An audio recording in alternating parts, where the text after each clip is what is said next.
Naka-experience ka na ba ng busina at saka MDL na wireless? Tara, check natin dito. So, busina, meron. Asan yung switch? Ayan, sir, switch. Meron, pareho. Anyway, ang in-install niya kanina dito sa AV Moto, meron tayong Bosch na horn, dual, tama? Yes, sir. And yung MDL natin, anong model to? Atom Night Reaper, sir. Atom na Night Reaper. And hindi ka pa tapos, tuloy pa yung switch. Pero niyayabang mo sa akin, sabi niya, wireless daw.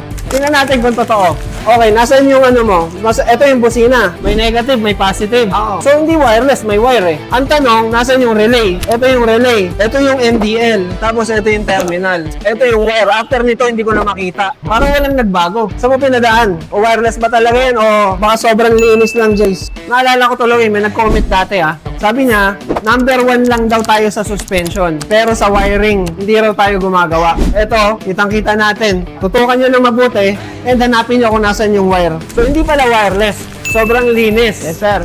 Stock ano rin to, sir. Harness, ha? Wala tayong binuksan. Parang walang nagbago. Nadagdagan lang ng appliance dito sa baba tsaka sa taas. Pero sobrang linis, Jace. Thank you. Good job. Galing nung bago namin electrician. So guys, if you are looking for sobrang linis, almost wireless na busina, ilaw, at kung ano-ano pang electricals, come here to AV Moto. Hindi lang sa suspension number 1. Name it, we have it.